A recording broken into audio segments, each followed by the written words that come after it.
The Zephyrian ships emerged from hyperspace on a quiet Tuesday afternoon, their crystalline structures refracting sunlight in ways that made them appear both beautiful and impossible. 17 vessels, each shaped like intricate snowflakes, positioned themselves in a perfect Fibonacci spiral above Earth's major population centers. The world held its breath, waiting for either salvation or destruction. Their first message was transmitted simultaneously to every electronic device on the planet. We seek the greatest power of Earth. Show us your mighty. In the United Nations Security Council chamber, Emergency Session 2473 descended into chaos. Ambassador Chen from China stood, her voice cutting through the din. Our nation hosts the largest population and the most robust economy. Clearly, the Zephyrians seek to meet with our leadership. Her declaration was met with immediate opposition from Ambassador Richardson of the United States, who brandished military spending reports like sacred texts. The Zephyrians watched, silent and waiting, as humanity scrambled to present its mightiest achievements. Russia paraded its nuclear arsenal. India demonstrated its technological prowess through massive drone formations. The European Union showcased its unified economic strength. Each display was met with the same response from the crystalline ships above: silence. Dr. Sarah Martinez, leading xenolinguist at MIT, noticed something peculiar about the aliens' initial message. The syntax is odd, she explained to a room full of military generals and politicians. They use mighty as a noun, not an adjective. We might be misinterpreting their entire request. Her observation was noted and promptly buried under an avalanche of military strategizing. As weeks passed, the Zephyrians began to move. Their ships descended into the lower atmosphere, but not above military installations or seats of government as expected. Instead, they hovered over seemingly random locations: a small farming community in Kenya, a fishing village in Norway, a suburban neighborhood in Japan. In each location, they deployed small crystalline probes that emitted soft, pulsing light. The probes ignored all attempts at communication from military and government officials. Instead, they simply observed, recording ordinary people going about their daily lives. The global media scrambled to find connections between the chosen sites. Conspiracy theories flourished. Some claimed the locations formed a sacred geometric pattern. Others insisted the aliens were mapping Earth's ley lines. A few fringe groups declared the Zephyrians were actually time travelers from humanity's future, searching for their own ancestors. The truth began to emerge in Montevideo, Uruguay. A probe had stationed itself near a local hospital, where it witnessed Maria Suarez, a nurse of 30 years, working a triple shift during a natural disaster. She had gone 48 hours without sleep, yet still treated each patient with unwavering compassion and care. The probe's light changed from white to a deep, resonant blue. Similar incidents occurred at other locations. A teacher in Bangladesh who used his entire salary to keep his school open during an economic crisis. A teenager in Canada who organized a massive conservation effort to save local wildlife. A street vendor in Morocco who fed homeless people daily, despite barely making ends meet himself. The Zephyrians' second message arrived exactly 1 month after their first. Your mighty hide in plain sight. We have been watching. Military leaders and politicians grew increasingly frustrated. General Williams of NATO forces summed up the collective mood during a closed-door session. How can we demonstrate Earth's power if these aliens won't even acknowledge our strength? Meanwhile, Dr. Martinez continued her linguistic analysis. She discovered something remarkable in the Zephyrians' language structure. They don't have separate words for power and compassion, she reported. In their language, true might and the ability to care are the same concept. As governments worldwide continued their displays of force and economic might, the Zephyrians' probes kept watching ordinary people perform extraordinary acts of kindness and resilience. They observed firefighters rushing into burning buildings, volunteers working at refugee camps, children sharing their lunches with hungry classmates, and countless other small but significant moments of human connection. The truth was beginning to dawn on humanity, though many refused to see it. The greatest power the aliens sought had nothing to do with military might, economic strength, or technological advancement. They were searching for something far more fundamental to human nature, something that had been there all along, hidden in plain sight among the everyday heroes of Earth. As Part 1 drew to a close, the Zephyrians prepared for their next phase of observation, while humanity stood on the brink of understanding a profound truth about itself. The greatest power on Earth wasn't found in weapons or wealth, but in the hearts of ordinary people doing extraordinary things. The Zephyrians' third message arrived unexpectedly, transmitted through their crystalline probes rather than the ships above. The test of might begins now. What followed would challenge humanity's fundamental understanding of power and strength. The crystalline probes, previously passive observers, began to emit peculiar energy signatures. Each probe created what scientists termed a sphere of influence, a 50-meter radius where strange phenomena occurred. Within these spheres, all electronic devices ceased functioning, and even simple machines like lever mechanisms failed to work. The only things that operated normally were living organisms. Dr. James Chen of the International Scientific Coalition made a startling discovery while studying the spheres. These aren't areas of technological suppression, he announced during an emergency broadcast. They're zones where only genuine, organic effort can succeed. The Zephyrians aren't disabling our technology. They're testing what we can do without it. The implications became clear as crises emerged within these zones. In Mumbai, a probe positioned itself over a hospital's intensive care unit. With medical equipment offline, doctors and nurses had to rely on their training, experience, and human intuition to keep patients alive. Led by Dr. Priya Patel, the staff worked tirelessly, using stethoscopes and manual techniques, forming human chains to carry supplies upstairs when elevators failed. Similar scenarios unfolded worldwide. In Berlin, a probe covered a section of the city experiencing a structural failure in an old apartment building. Without power tools or machinery, local residents formed a bucket brigade, working together to prevent the building's collapse while helping elderly neighbors evacuate. Their coordinated effort saved 47 lives. The military's attempts to remove or disable the probes proved futile. Every weapon, from simple firearms to advanced missiles, became inert within the spheres.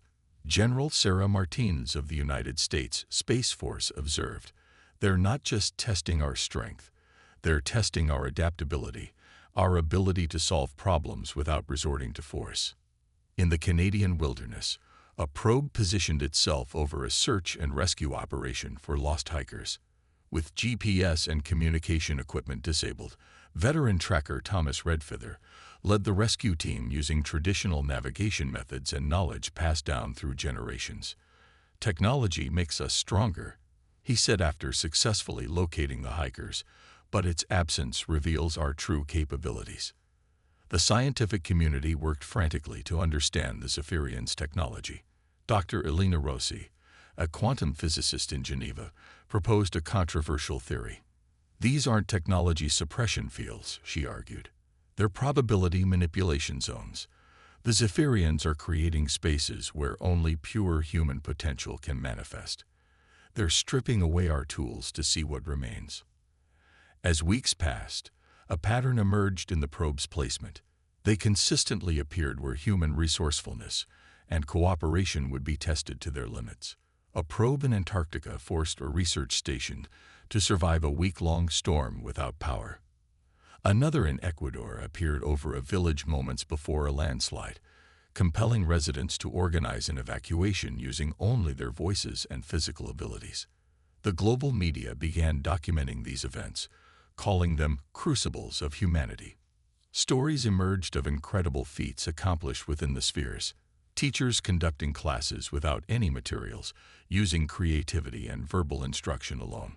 Farmers working together to save crops without machinery. Communities organizing food distribution systems using nothing but human memory and coordination. The Zephyrians remained silent observers, their ships maintaining their positions above Earth. But their probes' light patterns changed with each display of human ingenuity and cooperation, shifting through spectrums that xenobiologists suspected represented emotional responses. In New York, a probe sphere encompassed a subway station just as a fire broke out. Hundreds of commuters, instead of panicking, formed human chains to guide everyone to safety through the darkness. The probe's light pulsed with unprecedented intensity, and for the first time, the Zephyrians broke their silence during a test. Their message was brief. You rely on your creations, yet your true might lies beneath them. Continue. As Part 2 concluded, humanity began to understand that the Zephyrians' test wasn't about demonstrating superiority or technological advancement. It was about revealing what remained when all those advantages were stripped away: the raw, unchanging core of human capability and cooperation. The crystalline ships above continued their silent vigil, waiting to see what other revelations their test would bring to light. Meanwhile, in countless locations around the globe, ordinary people continued to prove that humanity's greatest strength lay not in what they could build, but in who they fundamentally were. The realization dawned gradually, like sunrise creeping over Earth's horizon. While governments and military leaders had been focused on grand displays of power, the Zephyrians' attention remained fixed on what most had considered insignificant: the quiet, unassuming acts of human connection and resilience. Their fourth message crystallized this truth. Your might flows not from your towers of steel, but from the connections between your smallest parts. The breakthrough in understanding came from an unexpected source. 12-year-old Maya Chen, daughter of a quantum physicist, made an observation while watching her school's ant colony. "Look," she said during her father's video call with the International Scientific Coalition, "the ants are like us. One ant isn't strong, but together they can move mountains." Her simple observation sparked a revolution in how scientists interpreted the Zephyrians' behavior. Dr. Chen expanded on his daughter's insight. "We've been thinking about power all wrong. The Zephyrians aren't looking for individual strength. They're studying our collective capability, our emergent properties as a species." Evidence supporting this theory appeared worldwide. The crystalline probes began positioning themselves to observe seemingly mundane interactions: neighbors sharing meals, strangers helping each other with broken-down vehicles, children organizing games in a playground. Each time humans demonstrated spontaneous cooperation or kindness, the probe's light patterns shifted to what researchers now recognized as expressions of approval. In a small town in Brazil, a probe recorded as residents organized a community garden, transforming an abandoned lot into a source of food for local families. No government intervention, no formal organization, just people working together to solve a shared problem. The probe's light display was so intense it was visible from neighboring cities. Similar scenes played out globally. In Vietnam, a floating village demonstrated how generations of families had developed intricate systems of mutual support to survive seasonal storms. In Kenya, a community's traditional practice of pooling resources to send children to school caught the Zephyrians' attention for days. Dr. Sarah Martinez, continuing her linguistic analysis, made another breakthrough. The Zephyrians' language doesn't distinguish between individual and collective action, she explained. To them, power and cooperation are inseparable concepts. They've been trying to tell us this from the beginning. The probe's behavior shifted subtly. Instead of creating suppression spheres, they began projecting holographic images of the moments they'd recorded, not the dramatic rescues or crisis responses, but the small daily acts of human connection. A child sharing their lunch with a hungry classmate, an elderly neighbor being helped across an icy street, a stranger giving up their bus seat to someone in need. These displays forced humanity to confront a profound truth. Their greatest achievements weren't their tallest buildings or most powerful weapons, but their capacity for spontaneous kindness and cooperation. The Zephyrians' fifth message emerged as a chorus of harmonics from their probes. Your mighty lies not in your ability to destroy, but in your choice to preserve, not in your capacity to dominate, but in your willingness to support. The academic community buzzed with new theories. Dr. Elena Rossi proposed that the Zephyrians had evolved beyond individual consciousness, becoming a truly collective species. "They're not just testing us," she suggested. "They're trying to understand if we have the potential to evolve as they did." In response to this new understanding, communities worldwide began organizing differently. Instead of waiting for government initiatives or corporate solutions, people started creating informal networks of mutual support. The probes tracked these developments with increasing interest. A particularly striking example emerged in Mexico City, where residents of a struggling neighborhood created a time bank, trading services, and support without money changing hands. The probe observing them produced complex light patterns that xenobiologists interpreted as excitement. The military-industrial complex, which had been central to humanity's initial response to the Zephyrians, found itself increasingly irrelevant. General Williams admitted during a press conference, "We've been preparing for the wrong kind of conflict. You can't shoot your way to the kind of power they're interested in." As Part 3 drew to a close, the truth had become undeniable.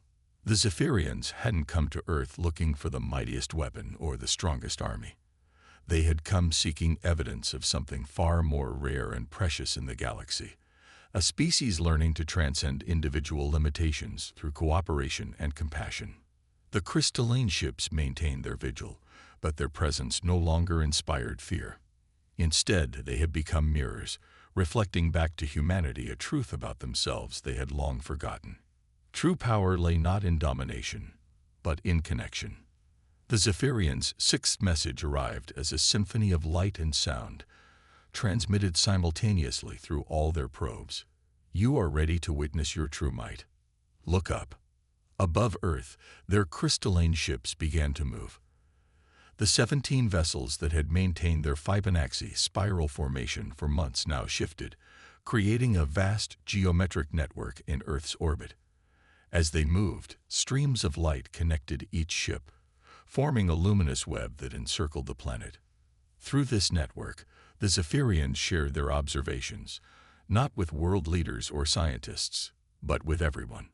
Every human on Earth simultaneously experienced a cascade of visions, countless moments of human connection, compassion, and cooperation they had witnessed. A mother in Ethiopia walking miles each day to ensure her children could attend school.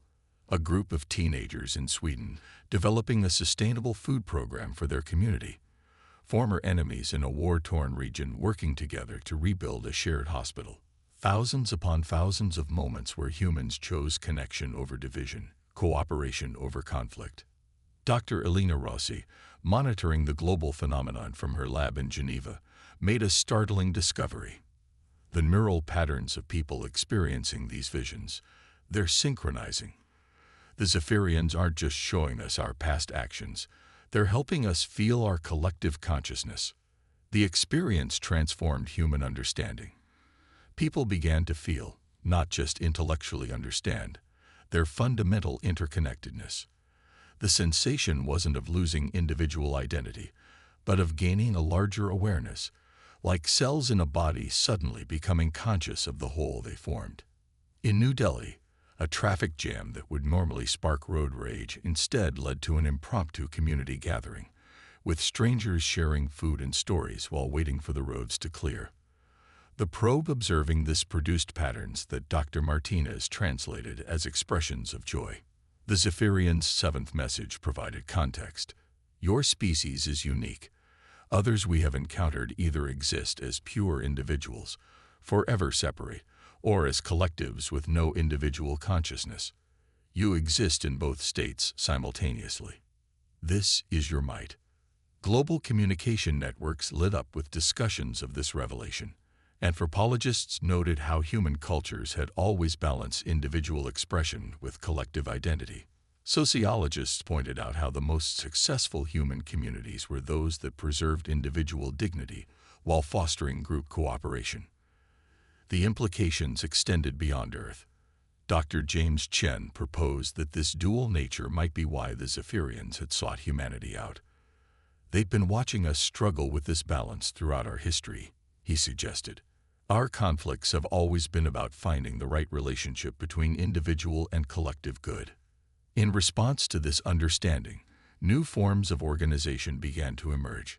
Communities started developing systems that honored both individual contribution and collective benefit. The probes recorded these experiments with increasing frequency, their light patterns suggesting approval. A remarkable demonstration occurred in Rio de Janeiro, where a favela community created a new decision-making process combining personal choice with group consensus. The system spread rapidly, adapting to different cultures and contexts, while maintaining its essential balance between individual and collective needs. The Zephyrians' observation probes began to pulse in synchronization with these new patterns of human cooperation. Xenobiologists suggested they were no longer just observing, but participating in humanity's evolution toward a new way of being. As Part 4 concluded, humanity stood on the brink of a profound transformation. They had discovered that their greatest strength wasn't in choosing between individual and collective existence, but in their unique ability to embody both simultaneously. The Zephyrians hadn't come to judge humanity's power, they had come to witness its awakening. The crystalline ships continued their orbital dance, their light web growing more complex and beautiful with each new instance of human cooperation they observed.